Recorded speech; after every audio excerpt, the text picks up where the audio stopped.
পেঁপের ভয়ে যারা উচ্ছে খেতে চায় না তাদের জন্য এই রেসিপিটা একদম পারফেক্ট। নমস্কার বন্ধুরা, উমাস কিচেনে আপনাদের সবাইকে স্বাগত। আজকে আবার একটা নতুন রেসিপি নিয়ে আপনাদের সামনে চলে এসেছি। উচ্ছে খেতে অনেকেই পছন্দ করে না, কারণ তেঁতোর জন্যে। এই রেসিপিটা যদি আপনি একবার বানান, তারপর দেখবেন এরপর থেকে সবাই আপনার কাছে উচ্ছে খাওয়ার জন্য জেদ করবে। প্রথমে দেখুন, উচ্ছেটাকে আমি এইভাবে পাতলা পাতলা স্লাইসে কেটে নিয়েছি। আপনারা যদি একটু উচ্ছেটা বড় হয় তাহলে কিন্তু গোল গোল করেও কেটে নিতে পারেন। আর এটা ছোট ছোট উচ্ছেতে বেশি ভালো হয়, তাড়াতাড়ি হয়ে যাবে। এরপর আমি প্রথমে ধুয়ে নিয়ে উচ্ছেটাকে লবণ আর হলুদ মাখিয়ে 10 থেকে 15 মিনিটের মধ্যে এটা কেটে রেখে দেবো, যাতে করে এর তেতো জলটা বেরিয়ে যায়। আপনারা চাইলে ডাইরেক্টও করতে পারেন, কোনো অসুবিধে নেই। কিন্তু যারা উচ্ছে তেতোর ভয় খায় না, এইভাবে করলে উচ্ছেটা খুব একটা বেশি তেতো লাগবে না। দেখুন, আমি জলটা ফেলে দিলাম। তারপর এতে কিছু মশলা অ্যাড করব। যেমন প্রথমেই আমি এটা একটু ঝালের জন্য লঙ্কার গুঁড়ো দিয়ে দেবো। তারপর দিয়ে দেবো জিরের গুঁড়ো, ধনের গুঁড়ো অল্প অল্প করে, যেহেতু আমি এখানে দুজনের পরিমাণে বানাচ্ছি। উচ্ছে তো একটু গরম মশলা দিয়ে দিলাম। উচ্ছে তো আর এক গাদা করে খাওয়া যায় না, আর তার জন্যেই আপনারা দেখে দেবেন। আচ্ছা, আমি এখানে রসুন অ্যাড করলাম। আপনারা যদি রসুন খেতে না চান, তারপর বেসন দিয়ে দিলাম 1.5 চামচের মতো, একটু লবণ দিয়ে দিলাম। রসুন যদি খেতে না চান, তাহলে কিন্তু রসুনের বদলে এখানে একটু কালো জিরে আর একটু পোস্ত দিয়ে দেবেন, দারুণ লাগবে নিরামিষে। ডাল ভাতের সঙ্গে অপূর্ব লাগে। এরপর এটাকে প্রথমে একটু শুকনো করে মেখে নিলাম, যাতে এর মধ্যে একটু কোট হয়ে যায়। একটু হালকা হাতে মাখবেন, নাহলে হচ্ছে দানাগুলো সব বেরিয়ে চলে আসবে, ভেঙে যাবে।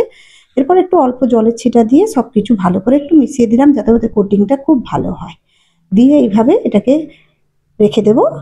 এরপর গ্যাসে একটা প্যান বসিয়ে দেব। দিয়ে এটা কোনো বেশিক্ষণ রাখতে হবে না। আপনার মাখা মাখা করতে করতে আপনি প্যান বসিয়ে দিতে পারেন। প্রথমে একটু তেলটাকে পুরো প্যানে ছড়িয়ে দিলাম। আপনারা চাইলে এটাকে ডিপ ফ্রাইও করতে পারেন। এরপর কিন্তু আমি এগুলো একটার পর একটা প্যানের মধ্যে এইভাবে দিয়ে দেব। দারুণ লাগে খেতে। আর যেহেতু উচ্ছের তেঁতো জলটা ফেলে দিয়েছি, যার ফলে এটা খুব বেশি তেঁতো লাগে না।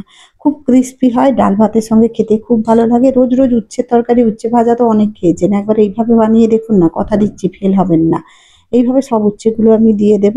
আমি দুজনের পরিমাণে বানিয়েছি, আপনারা পরিমাণটা বাড়িয়ে বা কমিয়ে নেবেন। ঢাকা দিয়ে 3 থেকে 4 মিনিট এইভাবে রাখবো।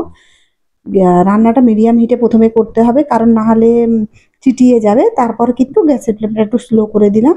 দিয়ে উল্টে পাল্টে সব উচ্ছেগুলোকে একেবারে উল্টে দেবো, যাতে করে অপর পিঠটাও ভালো করে ভাজা হয়ে যায়। আর ঢাকা দেওয়ার কারণে এটা তাড়াতাড়ি সেদ্ধও হয়ে যাবে ভেতরটা। নাহলে বাইরেটা কিন্তু পুরো ভাজা হয়ে যাবে, ভেতরটা কাঁচা রয়ে যাবে। আবার ঢাকা দিয়ে 3 থেকে 4 মিনিট হতে দিয়েছিলাম। আবার এইভাবে উল্টে পাল্টে দেবো। এইভাবে উল্টে পাল্টে আবার ভেজে ভেজে নেব। দারুণ লাগে, একবার বানিয়ে দেখুন। যারা উচ্ছে খেতে চায় না, তারাও কিন্তু এবার উচ্ছে খাবে। আর এটাকে আপনারা বড় উচ্ছেতেও গোল গোল করে কেটে করতে পারেন, যেটা আপনাদের সুবিধে।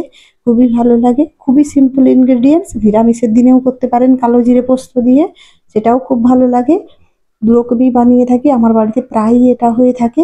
আর ডাল ভাতের সঙ্গে তো খুবই ভালো লাগে এভাবে। তবে একটু লাস্টে একটু ধৈর্য দিয়ে ভাজতে হবে, যাতে করে না, উচ্ছেটা শক্ত তো, একটু ভাজতে টাইম লাগবে। উল্টে পাল্টে এইভাবে ভেজে নেব।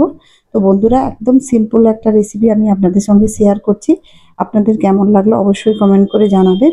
দেখুন, এইভাবে উচ্ছেটা মোটা দেখুন, পুরো কালারটাও চেঞ্জ হয়েছে, কত সুন্দর দেখতে লাগছে। মনে হচ্ছে তো ডাল ভাতের সঙ্গে খুবই ভালো লাগবে। তাহলে আর দেরি কেন, ঝটপট বানিয়ে ফেলুন।